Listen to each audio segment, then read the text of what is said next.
What's going on, everybody, and welcome to Rival Banter, Episode 1. I'm your host, Luke Croft, or Hoagie, alongside Seth Martin, or Bookish Pappy. What's going on? Seth, Hey. long time no podcast. How's it going, my friend? It has been literal years. Doing well, buddy. Just living the dream.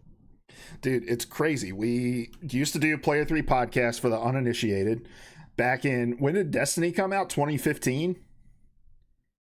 2014? 13, I think. Oh. 2013, 2014. What year did Destiny come out? Was it 2014? Okay, 20, we'll split the difference. It was 2014. So yeah, 2014 comes out. We were bitching about Destiny for some reason. I think it was because they were like, you can go to that mountain over there. And we couldn't go to that mountain over there, and we were real pissed about it. We never quite got to that mountain. And we were like, you know what we should do? We should bitch about this online. And so we did it a lot. And so we did. And we did like 200 episodes of Player 3 Podcast, which was basically just a gaming podcast that we did every Monday. And then I moved away and we fell out of doing that. And then we both started playing Marvel Rivals. And here we are to talk about all things Marvel Rivals. And hopefully soon, eventually, our old P3P co-host Larry will be joining us as well. But Seth, catch us up on the last 5 years of your life, just get into the nitty gritty. We spent some time with Overwatch after, probably towards the end of the P3P days. Mm-hmm. I think that's like our love for that game, or at least how it originally launched, kind of got us both here. But I think we just spent the last 5 years waiting for Marvel Rivals. I've always been kind of a big Marvel fan. Although I was a big giant noob and really didn't get started until those movies started coming out in the early aughts. And here I am. I've read a lot more comics since then. This game just kind of has it all for me. And so, like I said, I think that these 5 years have been building up to this game. Yeah. Well, to this game and to this podcast, honestly, man, because, we did P3P. We stopped doing P3P. I did a show called PVA Radio, which was another gaming podcast with Larry and another writer for a site, a guy named Cody. We did that for a couple of years, but I haven't been podcasting for a few years because I haven't really had anything I have cared about that much. And Marvel comes out, it's free to play. I download it. Me and you get into it, and I was like, "Holy shit!" I'm like actually into this. Both, like, I'm not a huge Marvel fan. I've seen. Probably, like, let's try to list out the Marvel movies I've seen. I saw Winter Soldier. I've seen both Guardians of the Galaxies. I've seen all. There are three Guardians of the Galaxy. Okay, I've seen two Guardians of the Galaxies. I've seen. There's 3 Spider-Man movies, right? Yeah. Okay, I've seen the 3 Spider-Man movies. And I think that's about it. I think that's all I've seen. 3 Tom Holland Spider-Man movies. Yeah, 3 Tom Holland. Considering they're like, I think the count is like 35 movies. I mean, like you've got to be dedicated. You've got to commit to that if you want to see everything. I did watch the first scene of the first Iron Man last night while I was laying in bed, and then I fell asleep. So probably not the best. I'm sure that the Marvel producers intended for me to watch it high out of my mind at 1 a.m. on my phone while I was falling asleep. I'm sure that's how they intended for that media to be consumed. But, if I can get that much watched each night, I should be done in the next 150 years. So, yeah, I can't imagine starting like from the beginning right now and then and just going. Like, it could be cool. But I think that's a lot, not to get too far off track, but that's kind of one of the big problems that Marvel in general has right now. But this game also has some problems we'll talk about a little bit later, right? Yeah, it definitely does. But before we get into that, let's talk a little bit about who we are. Let's talk about what this show is, and then we're going to talk about some news. We'll talk about, and then we'll get into the run of show. So, but yeah, let's get started. Seth, we already got a little bit into who we are, but let's talk about who we are in this game, right? So, Marvel Rivals has been out. We've been playing since, I think, launch day, right? So I think I played the day after launch day, but something like that, yeah. So, what are you like? What modes do you enjoy playing? Who are your favorite characters? I just kind of in general love the game. It just kind of it has it all for me. The characters, I love the gameplay just in general, as long as things are going well. And even when they're not really, I'm still at some degree having fun. I, I just love a good old fashioned like domination fight. I think that's my favorite mode overall. Just capping that point, controlling it, taking space, kind of that balance there. When we're moving a point, that's fine. Convergence is fine. Convoy's fine. But I just love that static. That just all out balls to the wall fight. Unless we're in Odin's Archive on Royal Palace, which is the most ass map in the entire game. Just total ass. Just nuke the whole. I think that should be like a tank goal. Is just nuke the top floor, that big ring going in. Yes. And then cap point, but whatever. I'm much like you. Not to steal yours, but I'm definitely a support guy. I'd love that auto lock helps me a lot because I'm not the most accurate. However, in this game, I feel like I don't know if it's just the passion that motivates me, or if it's just that the game is kind of built a little bit differently. But I feel like I can float between roles a lot better here. I love Cloak and Dagger. I love Mantis. I love those are my two, I guess, biggest healers. A little bit of Luna Snow, but I love rolling Thor. I'll even roll like Captain America here and there when I'm playing quick play to feel good about it. Yeah, I mean, I'm just there's not anybody that I don't like, and in fact, I have the platinum trophy of the game. I know, which is only, according to PS Plus, only 0.2% of the player base has. So that makes me, even though I can't get out of gold 3, 2. I have something to feel good about. I'm in the elite somewhere, some way. Yeah, I read some of those. Look, there's never been a hero shooter that I have played where I excel at DPS. I have terrible hands, like I'm classic, like no brain, no aim, like tank main kind of deal for the most part, even though I play a lot of support in this game. But so some of those DPS challenges that you've got to get that platinum, they just break my brain. There's no way. I told you, like, if the achievement for Wolverine was just hit somebody with the ult, I still wouldn't get it because I just don't get it. I don't understand it. I'm man enough to admit that I suck at this video game, but there are lots of those that I don't know how I got them. It just kind of happened, and we're just gonna own it. It happened. How many hours do you have in the game so far? Have you checked? Last time I checked, like sometimes it takes a second to update. When I was upstairs playing like 10 minutes ago, I think I was at like 93 or so, 93, 95, which is a lot for me. It's been a while since I've had, I think, over 70, 80 hours in a game. Well, because you're not a guy who's like just going to invest his time in one game. You play a lot of different stuff.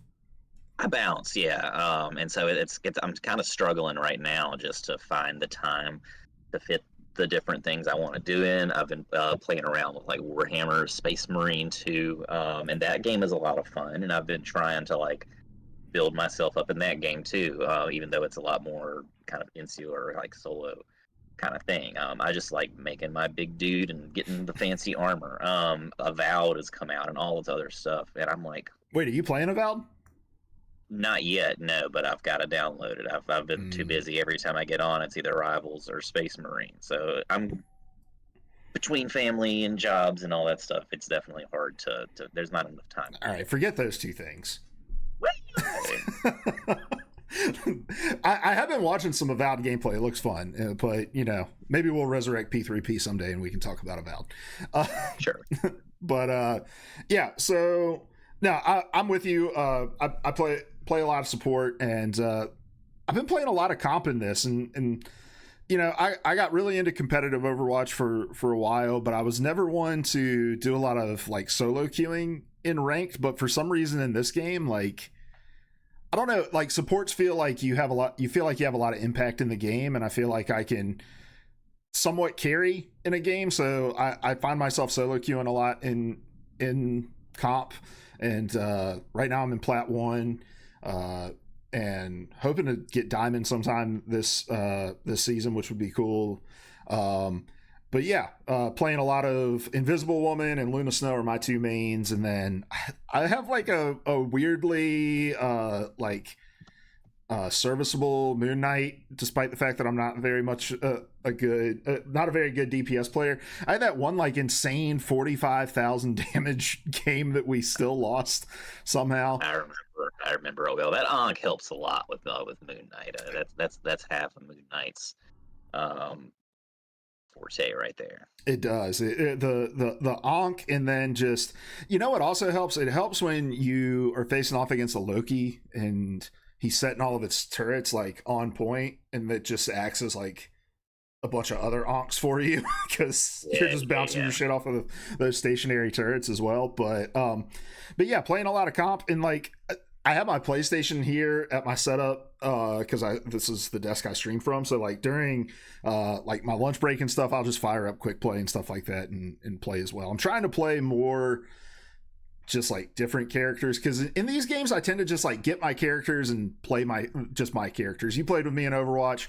When I first got the game, I played a lot of Pharah. I played like 500 hours of Pharah and didn't touch any other character. And then I switched to Diva and didn't really touch any other character until I got into like Overwatch League and learned what like an off tank was. Then I started playing, you know, like Zarya and some of the other off tanks and stuff like that. So, but no, in this game, like I'm really invested in learning all the different characters and really excited about the competitive scene coming to fruition and stuff like that. And also just really excited about climbing for the first time ever. I think the highest I achieved in Overwatch was plat, but I never really dedicated myself to like grinding and climbing in that game.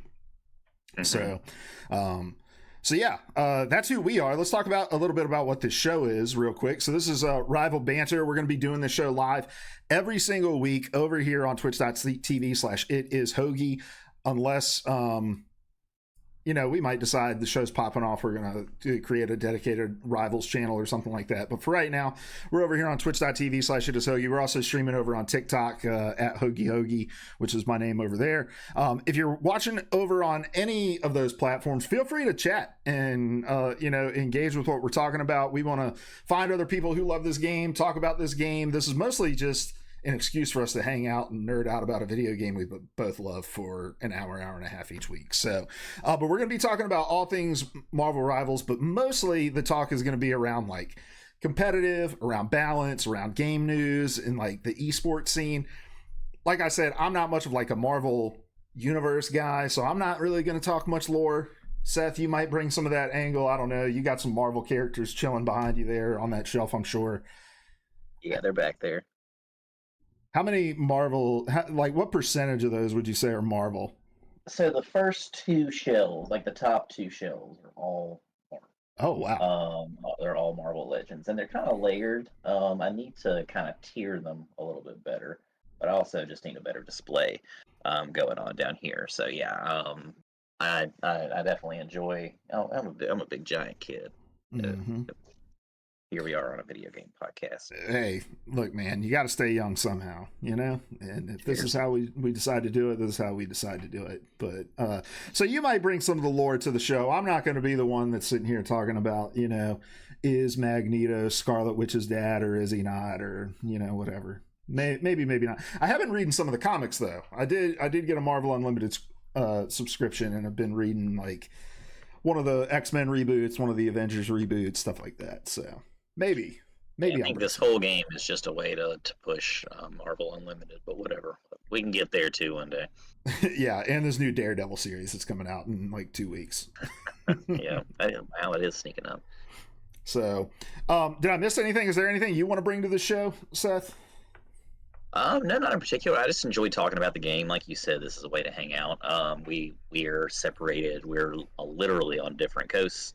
So there's a lot of distance between us, and you know, this is the only way I really get to see you face to face, ever, you know, other than every couple years after a plane ride or two. So I'm just down to talk, and if it turns into a show about something totally different, we'll make it work. Yep, we're going to be writing Magneto fanfic before it's all said and done. All right, man. Well, let's jump into some topics then. Let's get into the meat and potatoes of this podcast. And it's unfortunate that we decided to start this podcast this week because we got to start with some miserable news. And we're going to start with a tweet from Wario, or not a tweet, but a Blue Sky post from Wario64 over here, because NetEase has decided that they are going to lay off their entire US based team. And there's some reports on this that, you can find elsewhere online. This was kind of the breaking news post from 11 o'clock this morning. This is from Thaddeus Sasser, who was the game director here stateside. I'm not going to read this whole post. Actually, let me read a decent amount of this post just to, give him his moment here. But Thaddeus Sasser, this is a LinkedIn post. He says, "This is such a weird industry. My stellar, talented team just helped deliver an incredibly successful new franchise in Marvel Rivals for NetEase Games, and we're just laid off. Oh well, times are tough all over. Let's find these incredible people new jobs because we all need to eat, right?" And then he gives a shout out to Gary McGee, who was a level designer on the game. Tell some stories there about Gary. And then we have Jack Burrow over here. I'm sorry. We're rusty on the whole podcast thing.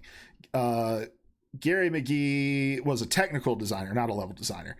Jack Burrow was the level designer. He says, "Hey folks, just got laid off from my job working on Marvel Rivals with NetEase. What an enormous pleasure to work with my American coworkers who joined me in this sad culling. Just couldn't dodge the big boot, I guess, no matter how big the success of the gig. So now I'm seeking a new role and would appreciate your support. If you hear of any opportunities or just want to catch up, please send me a message or comment below. I'd love to reconnect." So, Seth, obviously not the kind of news we want to open up the show with, but obviously it needs to be top of the news story because this is a game that made $130 million in its first month. It's on pace to be $1 billion game within its first year.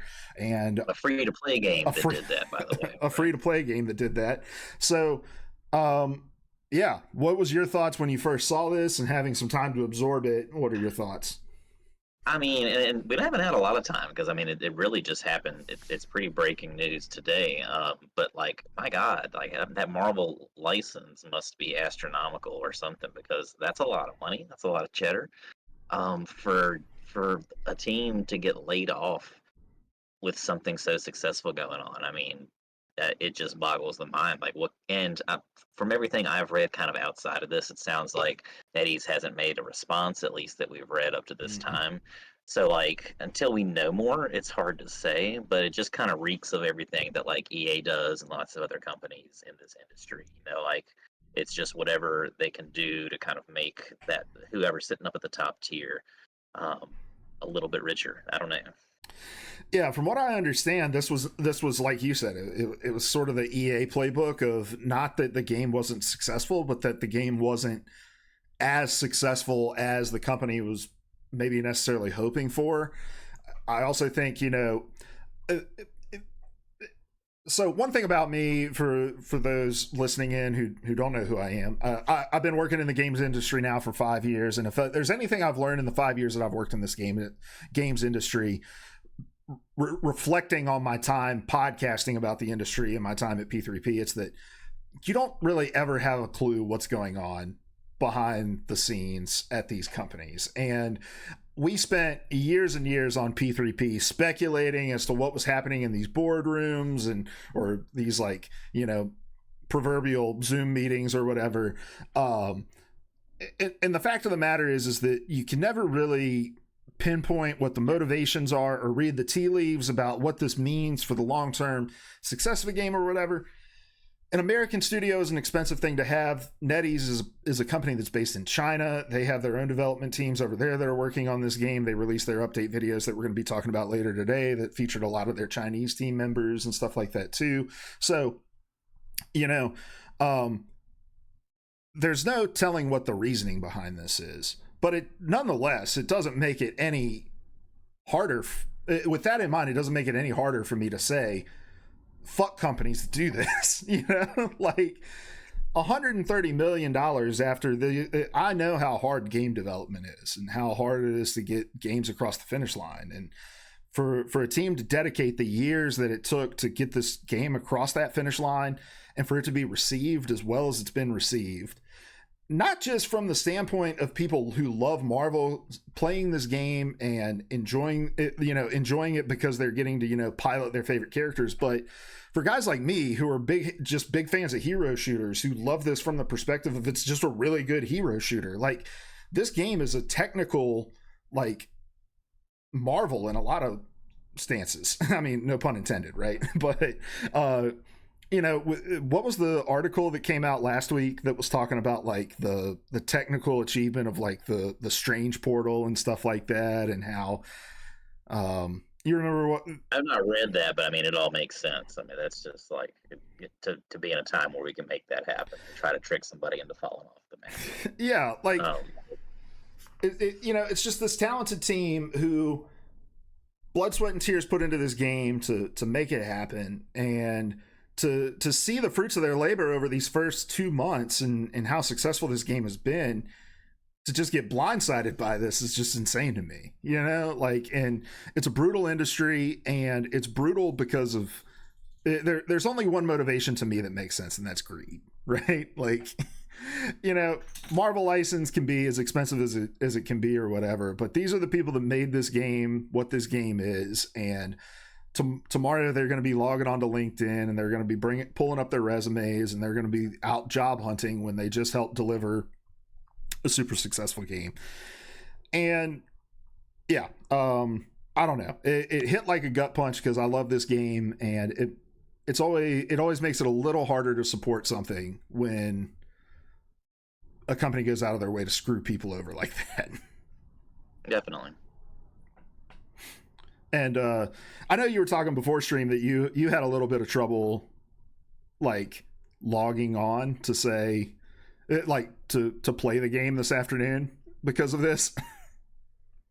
Yeah, I just kind of thought, like, there was a time back when we started our old podcast. If you remember, if you're a listener that's been around for a while, around the start of the PS4 generation, Xbox One, PS4, there was a time where, like, when you bought a game, you just didn't know if it was going to work for a week, because it was the time where, it was the first generation where we really had, like, day one patches and updates, and, just the games would launch broken, and it happened all the time. And so we kind of got to a place where we were like, well, we're not going to pre-order games anymore. Mm-hmm. Like, we used to go into our GameStop in town every Monday. We lived in the same place and just kind of shop around, get whatever, make our pre-orders like they begged us to. And like now, I still like, it's very rare that I'll actually pre-order a game. The only way I do it is if I just like am that into the franchise, if I'm that into whatever it is. But again, it's still really rare. So I'm a vote with your wallet kind of guy. I had trouble logging into this game today just because I was like, well, do I want to support this company? And I think I'm going to have to explore that a little bit more. I don't want to necessarily like just stop playing at the time, but there are other ways, whether it's not spending money on the battle passes, just like committing to not. I haven't spent any money on skins yet, but maybe just kind of continuing to not do that. I'm not sure, but that's just something that I'm definitely going to think about a little bit more. Mm-hmm. Yeah, that was my first thought too, was like, is this something I want to continue to support after this? But I'm also of this mind that, like, look, man, there's not much I can do as an individual that's going to like impact these decisions that are going to get these people their jobs back or anything like this. And it's also just this cruel world where I'm trying to grasp onto any little thing that's going to bring me some kind of joy, right? And like, this is a game that's brought me a lot of joy over the last couple months. And, I hate to see the devs going through this.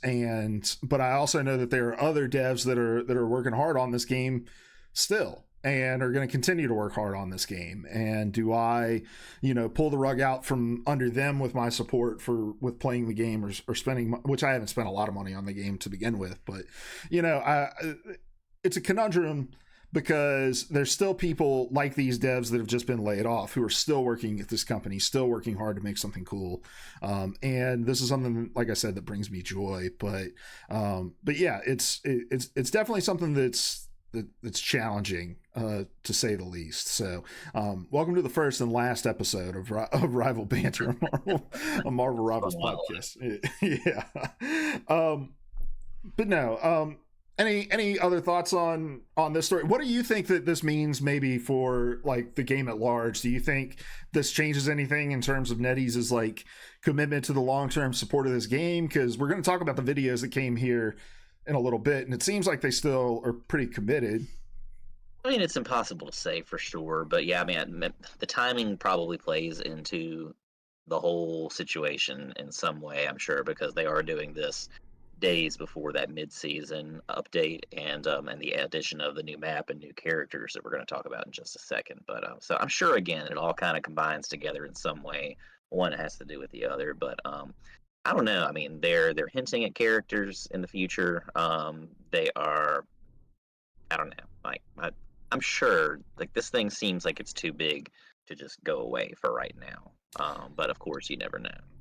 And again, like we don't know exactly what the American team was responsible for in terms of were they the ones that were kind of like building the foundation that now maybe the Chinese team is going to be doing like the ongoing content updates on top of that foundation or what? Like, you know, you see titles like Level Designer and stuff like that, and you start to think like, okay, well, those are the people that are like making the maps and, you know, that sort of stuff. And those are people that need to be there for the ongoing content. But you don't know how those are divvied up. You don't know how much of the pre-launch responsibility was with America and how much of the ongoing responsibility was planned to go to the Chinese team or what. But yeah, it's a whole, it's a sticky situation, and it's something that we're never really probably going to ever know the full story behind. And it's just, it's like you said, it's really it's a wait and see. But yeah, it's unfortunate.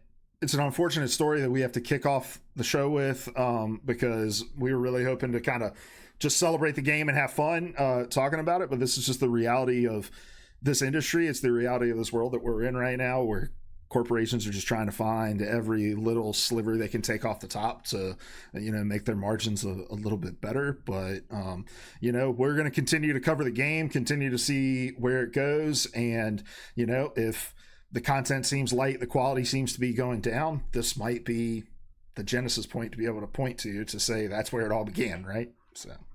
Mm-hmm. All right. Well, there's no, I just moved my camera on TikTok there. Well, there's no great way to transition out of a story like that. Those are human lives, people who, like I said, tomorrow are going to be updating resumes, applying for jobs, hope for the best for them to land on their feet. There's no non-awkward way to transition to another story, but we're going to do it anyway, because we're going to move on to talk about the game, because it's also a big week for the game itself. Season 1.5 is coming on Friday, Seth. We're halfway through season 1 now, and there is a lot of information for us to get through. So everybody buckle in. We're 30 minutes into this show, and we haven't even started scratching the surface of the news for this game. So, dude, where do we even want to start here? I'm going to pull this video up, and I'm going to mute it and just have it playing kind of in the background while we talk, because they revealed a lot of information in this video. Starting with... let's see, what did they start with in this? Oh, they started with the Thing in Human Torch. That would be a good place for us to start, Seth. So we got our first kind of official look at the Thing in Human Torch.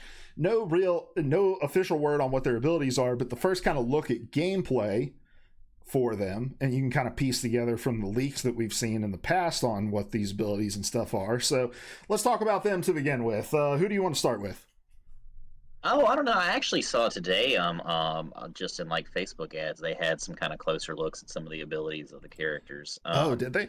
And they did, yeah. And I don't know that it necessarily discussed them, but you at least got to kind of see a little bit here. And so yeah, so you haven't seen that. The only thing I've seen are. Hold on, let me pull these videos up. If these are what you're talking about, I've seen these, but I haven't seen like a list breakdown of the abilities. Oh, no.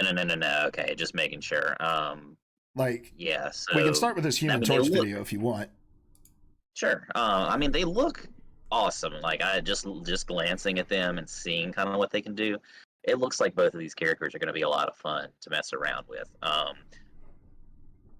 Human Torch looks fast. He looks furious. I can't wait to kind of get him with a Storm and just see how that plays out. Even if I'm not the Human Torch, just playing Storm looks like it'd be a lot of fun with him. The thing looks like he's again just like a monster, just just powerful.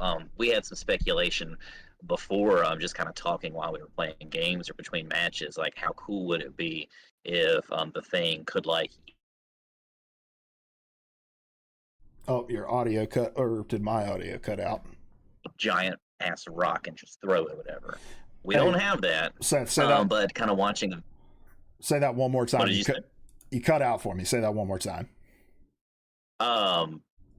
We talked before about how cool it would be if the thing had like some kind of environmental destruction factor, and how like that could play into his gameplay. Maybe like he picks up a big ass rock, throws it across, and does some damage.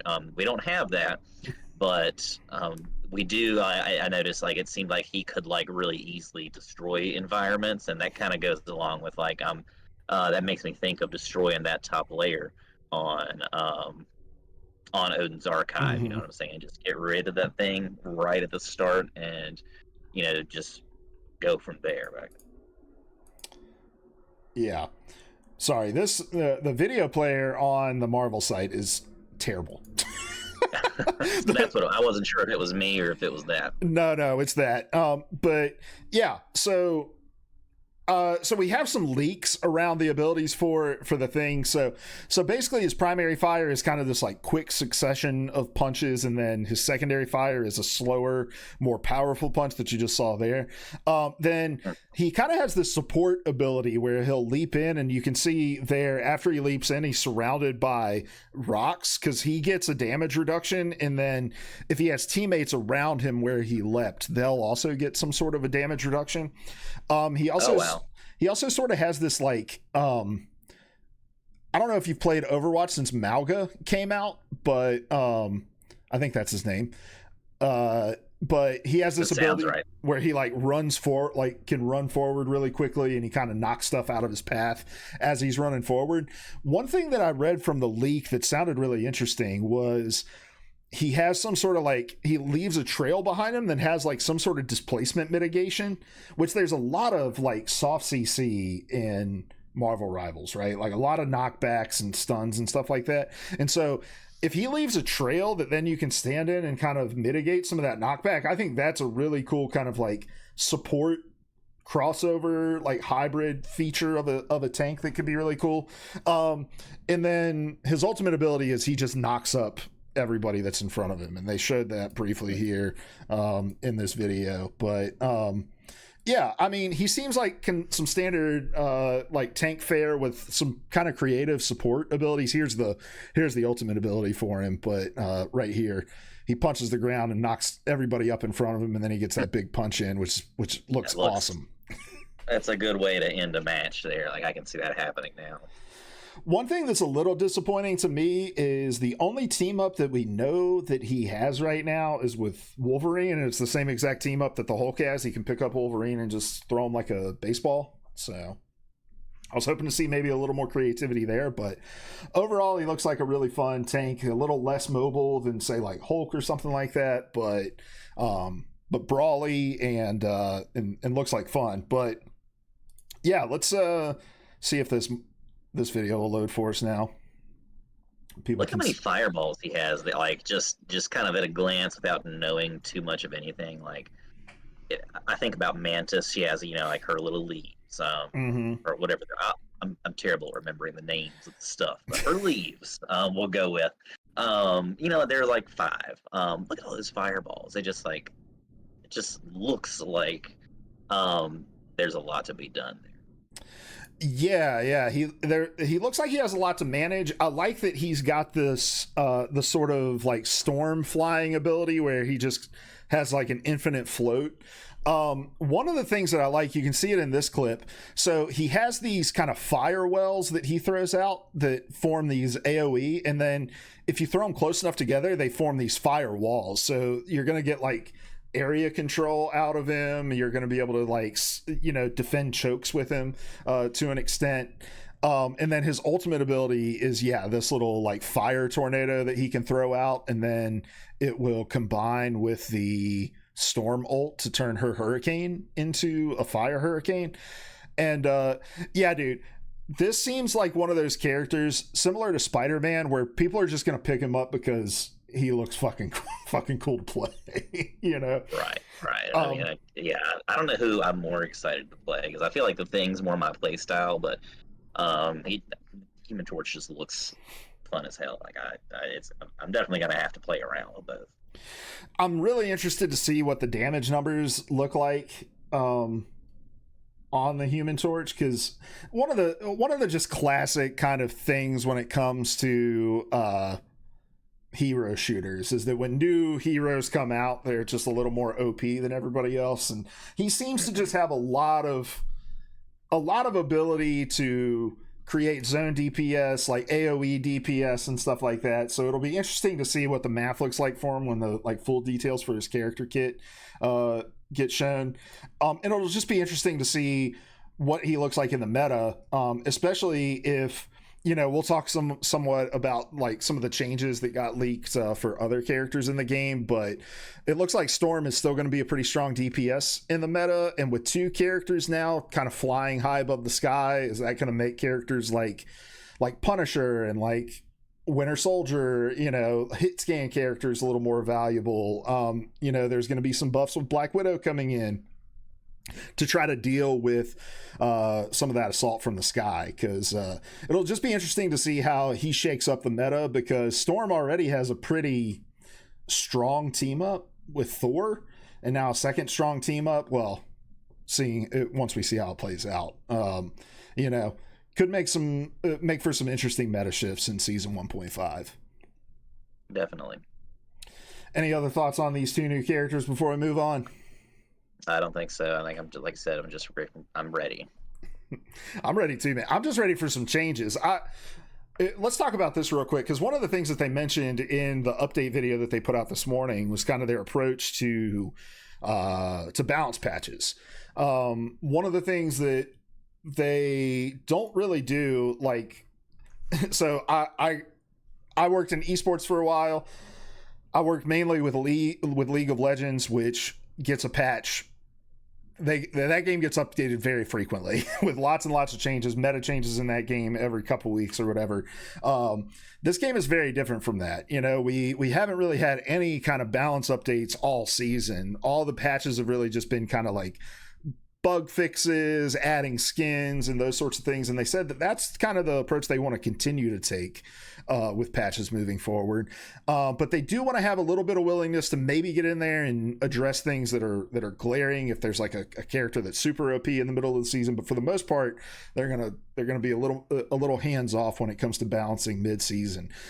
Seth, I know you're not too heavy into like a big competitive background, but how do you feel about that? Would you rather like a dev go in and meddle every couple weeks with the balance, or are you cool with this approach that like every half season? I think it's kind of hard, like, to, I don't know, like you get used to one thing and then all of a sudden the meta totally shifts in every couple of weeks. It's hard to play the game that way, so I kind of appreciate this approach. I could see how some people might say it would kind of stagnate the game a little bit, but I think the fact that we're only going 45 days between character launches, between mid-season and in-season updates, things like that, that's not a huge amount of time, although it may seem like that to some people. And again, like, they're not saying, I think, that they're not doing anything, but like, bug fixes, things like that here and there, any glaring issues. I don't know, that's not a 30-45 days, that's not really a huge amount of time to, I feel like, play around with something and get used to that meta before things shift a little bit. Yeah. Looking at the changelog, and like I said, we'll talk about that in a little bit. Like, there's something like 25 characters are getting some sort of adjustment in this leaked patch note or something like that. That's a lot of changes, right? And there's really no way to predict exactly how all of those changes are going to form into some kind of a meta. Like, I think kind of this 3 strategist meta that evolved over the first season was a little unexpected for the dev team, and I think, you know, they talked about how they're trying to address some of that with the changes to like support ults in this update and stuff like that. And so I think until you get something in the hands of hundreds of thousands of players like you have in Marvel, you don't really know what these big patches are going to look like. So I like their willingness to say we're willing to jump in and address something if it's glaring, right? We're not going to let goats be the meta for a year and a half, right? like Overwatch did. If there's something that's sticking out like a sore thumb in the first couple of weeks, we'll go in and we'll tweak some numbers. But yeah, I'm with you. Like, I'd rather have a bit of an opportunity to like figure out the meta, to understand kind of what I'm up against each patch and figure it out and start to feel comfortable. And then I think that makes it also easier for me to like read the patch notes when they come out and kind of theory craft what's going to be strong and understand what's going to change, because I kind of feel like I have a firmer grasp on the meta as it stands now. So yeah, I like the approach. And I think the devs have shown a pretty good track record so far of really listening to the community about the things that they want to see. You know, they did that with like the rank reset and stuff like that. When the people were like, why are we going back 4 tiers at mid-season and stuff like that. So yeah, I'm interested to see how the patch will turn out, and if they see something that needs changed and changes that, that's cool. Let's see, what else did we get here? We got our first look at the new map for Central Park. Seth, I just learned yesterday that Dracula was a part of the MCU. I still don't know what that's all about. You care to explain? We had to have that conversation. I'm not the biggest.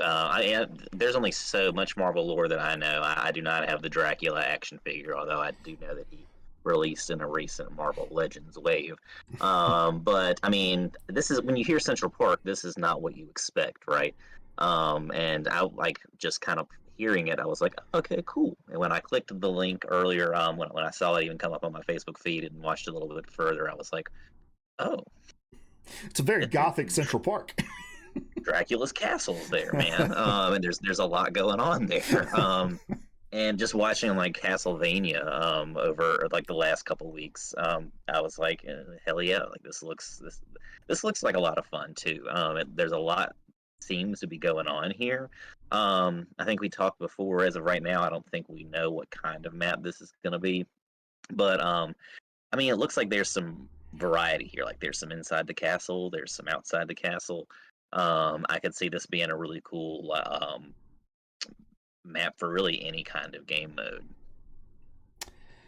Yeah, I'm kind of hoping for domination. I want a new domination map.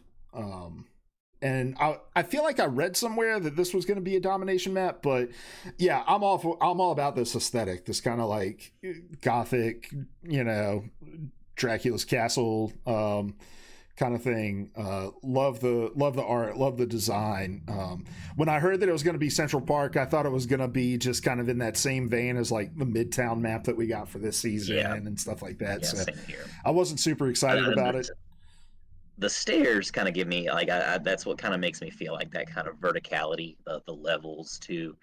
If there's room to actually play around with that, and it's not just an aesthetic. I think that would be a lot of fun for Dom. Did you ever play any of the I don't even know if it's still a game mode, but that what was it called, Doomsday or something like that? The free for all game mode. Yeah, that was on and the one with like the Dr. portals. Strange's, yeah, Doctor Strange's house, the Sanctum Sanctorum. That was a lot of fun, and I feel like a more competitive game mode in an environment like that, maybe a little bit more sprawled out with a little bit more room, could be a lot of fun. Did you catch this this reference right here? The guy at the end. Have you heard who they're saying that he probably is? No, he looks like Lucian from from League of Legends. I don't know who it is. They're teasing that he may be Blade. I don't know how Oh. much people have looked into that, but just kind of like before the podcast started, I was looking around and that maybe Blade could be a different take on another character. For all we know, he could be Dracula himself or somebody, but Blade would be pretty cool. Well, Blade is like a vampire hunter, right? Yeah. So, yeah. So that Daywalker.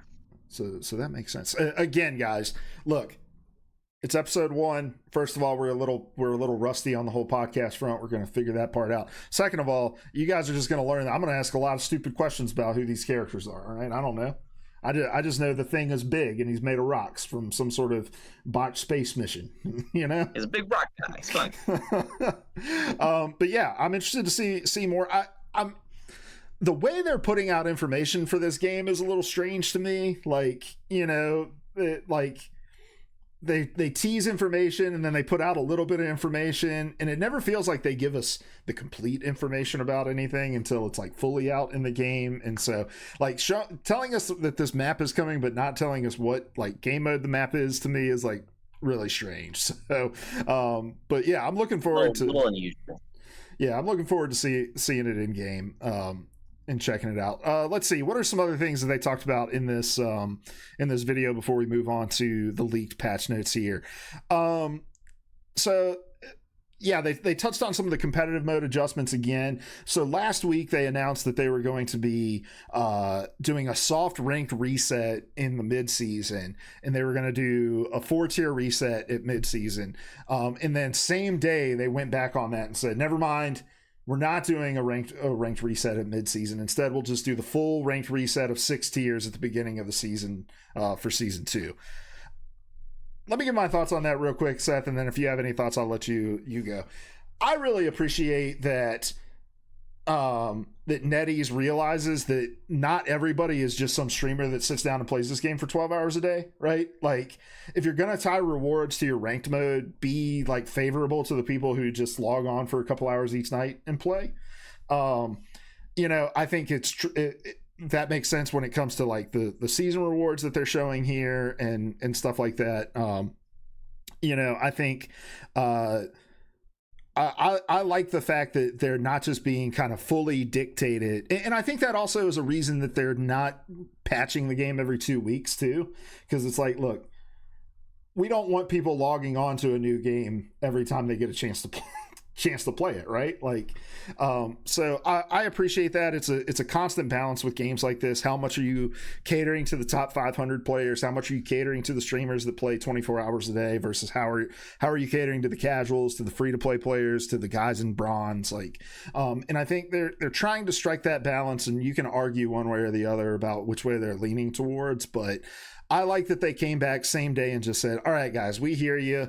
We're not going to make you grind again for these rewards. Just play 10 ranked matches and don't suck it up for those 10, and you'll get to keep your gold rewards if you're in gold, So yeah, I had only been rolling competitive for like a week or two, I think, or maybe 2 weeks when that came out, and I was like, oh, like seriously, I'm back to bronze for me or whatever it was at the time.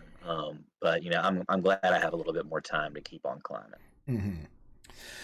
Yeah, and that's the other thing is I think you can earn the season 1, like the first half of season 1 rewards still in season 1.5, so you can still get your like Invisible Woman skin even if you haven't made it to gold yet, so you can keep grinding and stuff like that. So kudos to the devs for that, for considering the guys who have jobs and families, as much as I would encourage you to forget about both of those things. Let's see. They have more invitationals that are coming. We had the Oceania Invitational over the weekend. I got to watch a little bit of that. They announced that they're going to be doing more of those in the future. I'm really excited to see how the esports scene for this game evolves, because I do think as much as I think they're trying to make this game really approachable for casual audience, I think there is the backbone there for a really fun competitive game. And then they started talking about some of their goals for the balance adjustments, and we're going to spend quite a bit of time here, audience. So buckle in. Seth, did you get a chance to look through this giant ass leak of patch notes? Not too much. Are we on the 1.5 patch notes? Yeah. And we'll kind of frame this through what they were saying for It with kind the of goes balance along with adjustments. what you mean, like the buffs and nerfs, like from Yeah. the show notes, right? Yeah. Yeah. I mean, and overall, I go like I think you're starting to say it goes along with what we were saying before, how like they give a lot of vague information. Hmm. Kind of like looking at this as an English teacher, I'm like, well, there's some specific, there's some percentages, there's some numbers here, but like, looking around, Invisible Woman increased ult cost. What the hell does that mean? Oh, Um, hey, real quick before. So this is just my summary. If you click in, there's math attached to every adjustment. So Okay, gotcha. My bad. yeah, no, Rewind. you're good. I'll share my screen here so you can kind of see from the website I pulled from. Yeah, I was just kind of summarizing what I didn't want to add in all the math just because it's a lot. um, Hmm. but this is a leak, right? But let's talk a little bit about kind of the philosophy first because this is what they were talking about on the video. Um, First of all, let's talk at the bottom of this list. They talk about the strategist in that video and kind of their approach to the balance here. And I was really surprised that they talked about how, with this patch, they really wanted to tackle the rise of the triple strategist meta. Did you watch the video and catch them talking about that? Because I was like, that just seemed like a weird place to start. Yeah, like if it works, it works. I mean, why nip it in the bud? I guess like especially since they seem like they're against role queue. Um, they seem like they want people to have that freedom to play around with different metas. But I mean, I don't know to cull it that soon.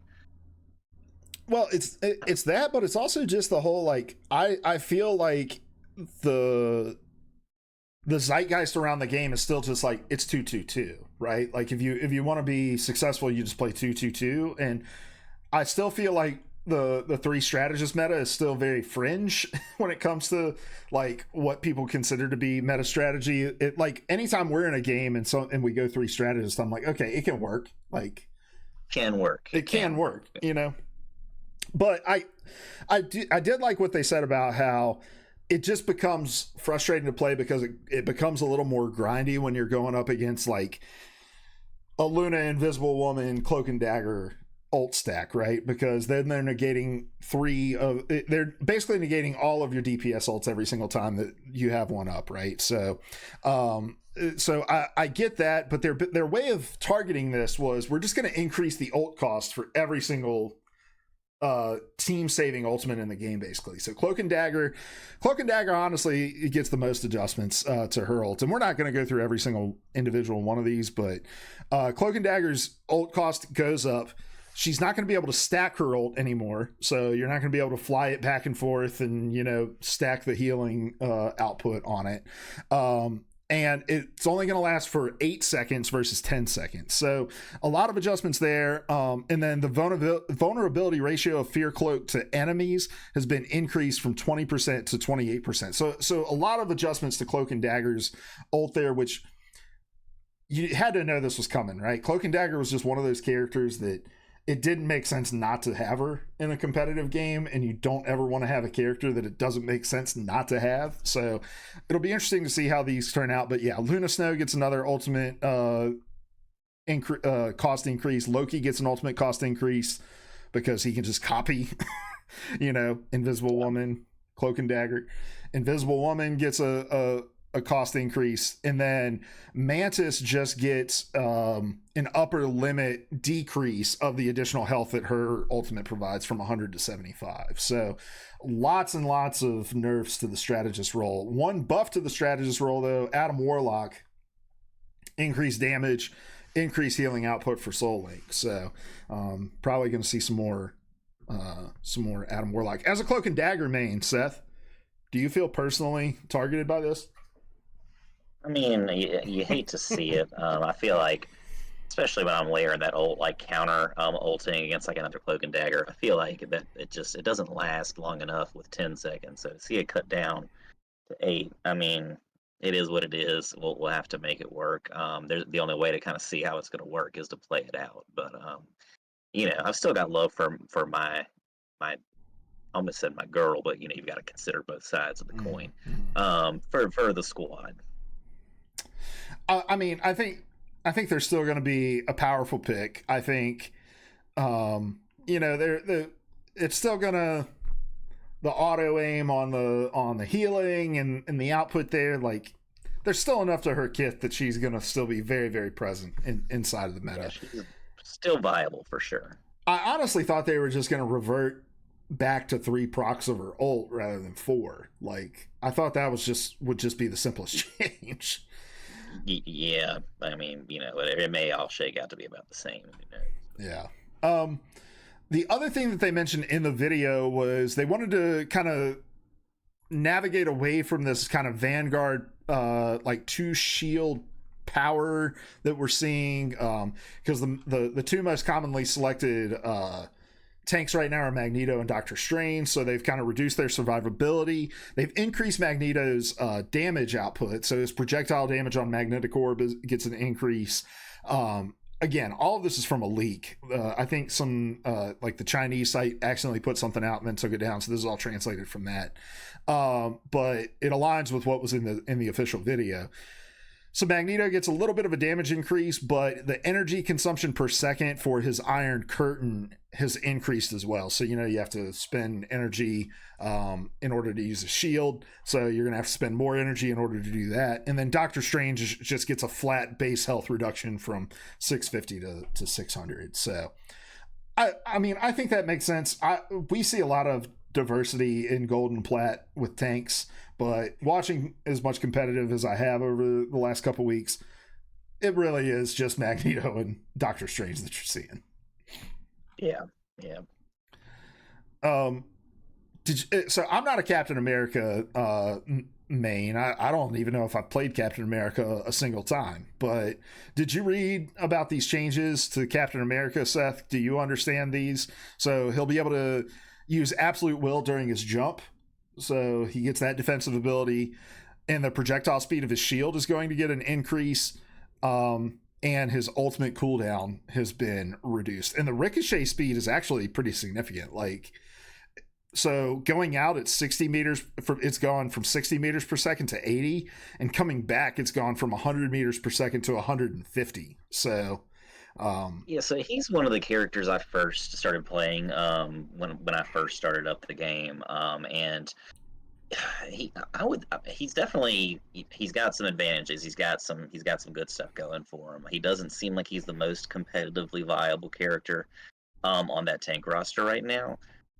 Whenever I see a Captain America, I kind of have like a little sigh to myself for a second, because he's got a few things going. He's got that little shield. He's got some speed. But I don't think he has a ton of power. So, and typically when I see this Captain Americas, it could be a skill issue thing, but they don't typically tend to have the high kill counts that you see like with a Thor or some of the other tanks on the roster. So I think even if they're not buffing his like power, they kind of are in some ways with that speed, like being able to ricochet that shield around a little bit more, or just kind of to get it to the enemy faster. I know I tend to miss when I sling it whenever I play a big play or whatever here and there. So again, like I'm glad. Hopefully, this is them showing him some love and trying to get him to be a little bit more competitive moving forward.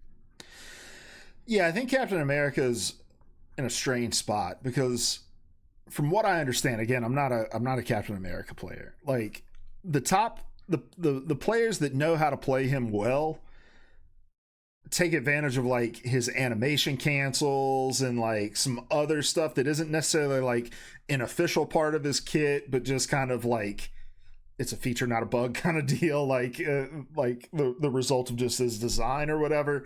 And I think so Melee. So I used to work at Golden Guardians. One of our big games that we competed in was Melee, and Melee has this mechanic that I just called L canceling. So do you know anything about this, Seth? I probably will when you start talking about it, but I may just not know the term. So basically all L canceling is that you have a certain like frame window when you're in the air right before you hit the ground, that if you hit it right, you're able to instantly skip like all of your landing lag, and you're able to input your next inputs a lot faster. And so every single pro knows how to L cancel every time they jump, and there's no reason to not do it, right? And so I think there's another term for that, because can't you do that in Ultimate too? I think you can do it in Ultimate, but it's different in Ultimate. Yeah. Okay. Like in Melee, it is just one of those things that every character needs to do it 100% of the time, and it makes no sense.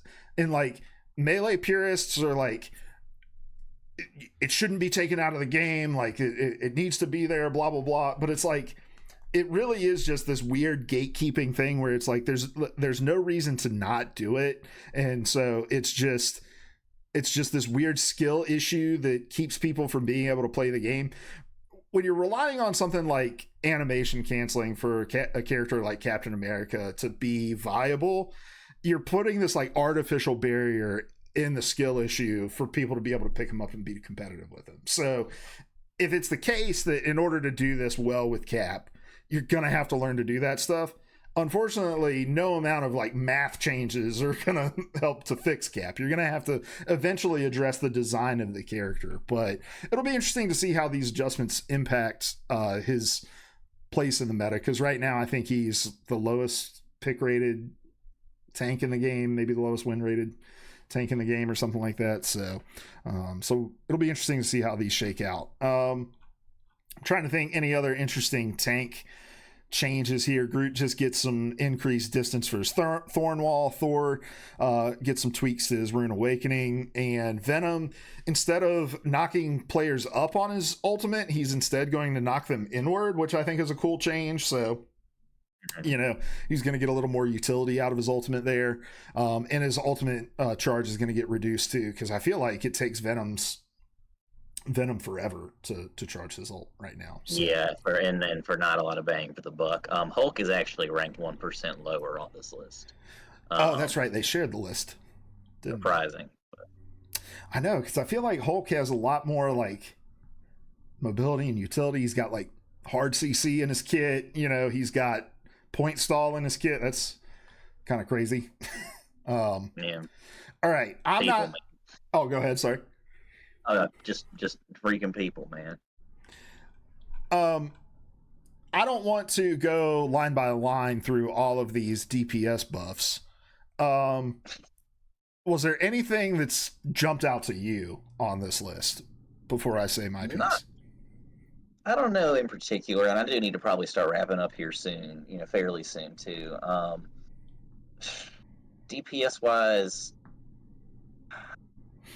that Iron Man increased damage of Repulsor Beam, I feel like that thing's pretty strong as it is. So that may, we'll see how that goes. But it doesn't make me anxious to play against any Iron Man anytime soon. I like to see Mr. Fantastic get a little bit of love. Hawkeye getting some more health, I feel like, is definitely needed, although that sniping ability is pretty tough if you get a pretty accurate Hawkeye on there, so making him a little bit meatier could be fun, could be cool. Again, it kind of makes me scared to go up against him though a little bit. Yeah, so I'm doing some quick math here. All right, we got 1, 2, 3, 4, 5, 6, 7, 8, 9. We have 9 DPS who are getting buffs. We have 2 DPS who are getting nerfs. And we have 1 DPS who's getting just some adjustments, right? That to me seems like a bit of power creep across the board on the DPS. And some of the change logs on some of these characters are pretty big. I mean, Iron Fist is getting a number of like math changes to his stuff. He's getting like an increase in his base health. He's getting, similar to Wolverine, he's going to be getting some like max health damage, like percentage damage in his kit as well. Mr. Fantastic is going to be getting a lot of different adjustments to like his magic field on some of his abilities and some adjustments to his ultimate. One of the things that I thought was interesting was the Black Widow change, going from like an 8 like an 8 bullet clip to I think a 15 bullet clip or something like that. I think was the adjustment that they made for her. It does going for that trophy. It did seem. I mean, I kind of get that. Although again, like that definitely like that you said that power creep. That's a big difference. That's almost double.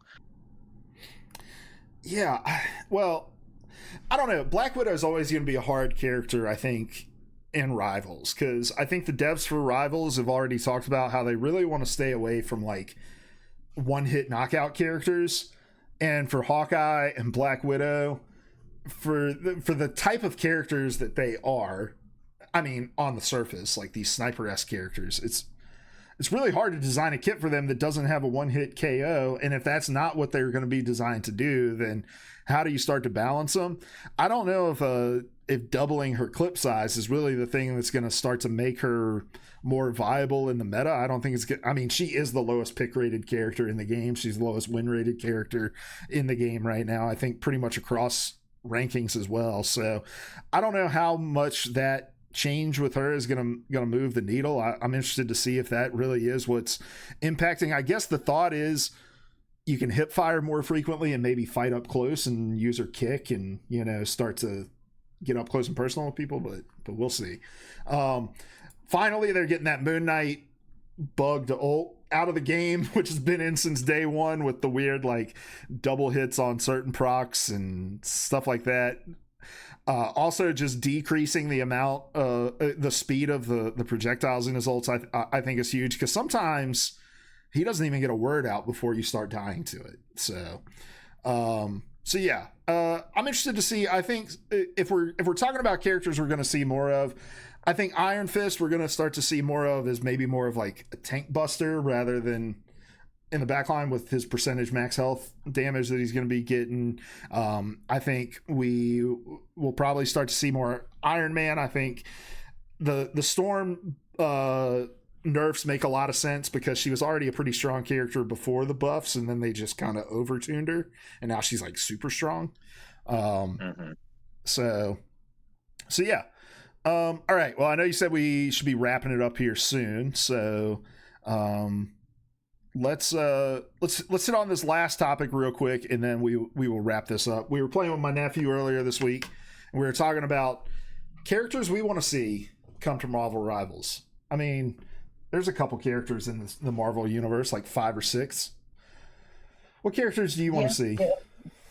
It's hard, and the big part of that conversation that we talked about the other day is that like so many characters are kind of samey. Like, you know, if I look back on this shelf, I have 1, 2, 3. I have 4 different Hulks, and they're all pretty much the same. They are all the same Hulk. It's just in different forms, right? So whether that's like a skin difference or whether like because he has like kind of a split personality thing going on. So like you could argue that they could be different characters in some way, because like one of them has a machine gun and dresses like a gangster from the 40s.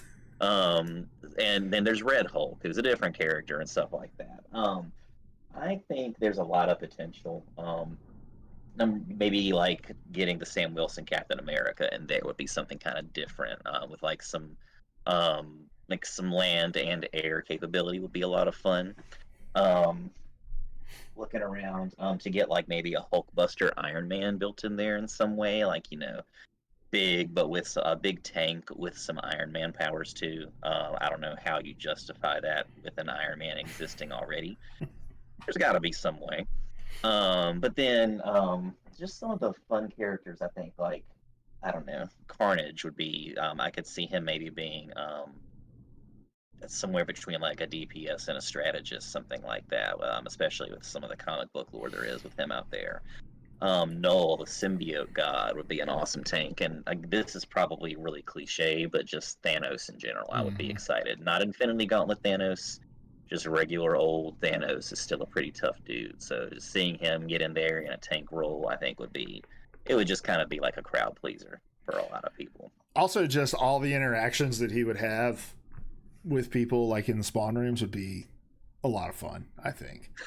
Yeah, everybody ignores him. Like I said, I'm not a huge like Marvel nerd. Like but I do love X-Men. I grew up watching the animated series, had all the action figures, and loved the like original, like was it 21st Century Fox or 20th Century Fox X-Men series. One of those centuries, yeah. Yeah, one of the Century Foxes that did it. So I love X-Men, so the more X-Men the merrier. Like, I'd love to see Jubilee in the game. Love to see Beast and Rogue. Gambit is one of my favorite X-Men of all time, and I think some of these have been like leaked as coming to the game, so but I'd love to see Beast as like a strategist. I'd love to see like Rogue as a strategist. I'd love to see like Colossus and Juggernaut come to the game as well as Vanguards. So I'm going to be excited for every single X-Men that they can bring to this game.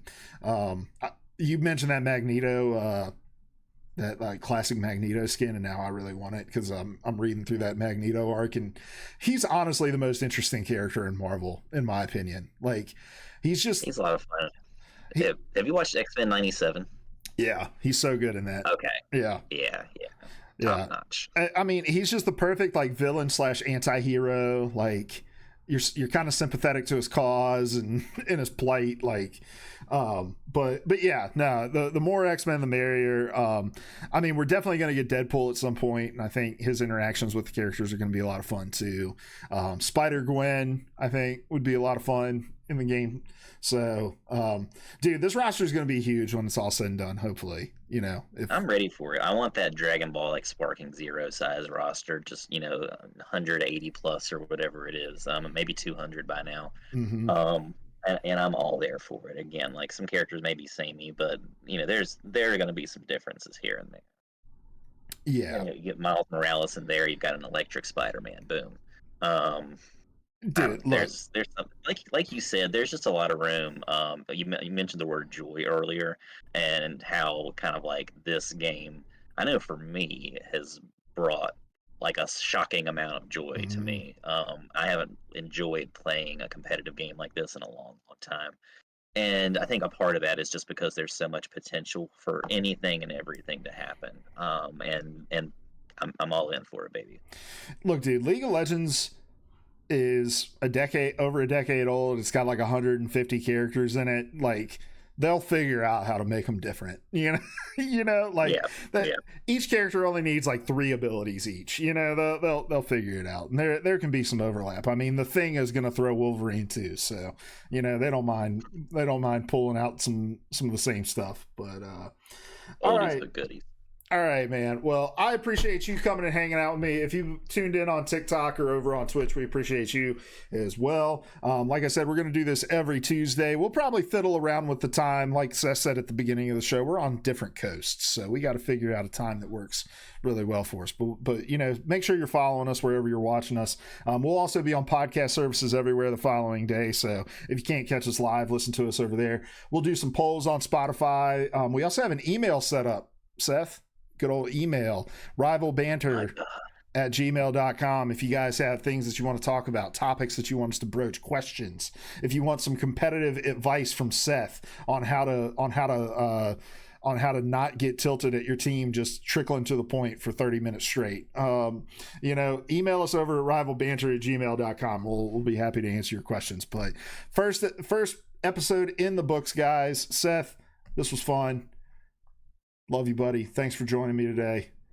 And hell yeah, I love you too, buddy. Good luck in your games this week, everybody. And may the climb be great. And we'll see you next week for season 1.5. Later.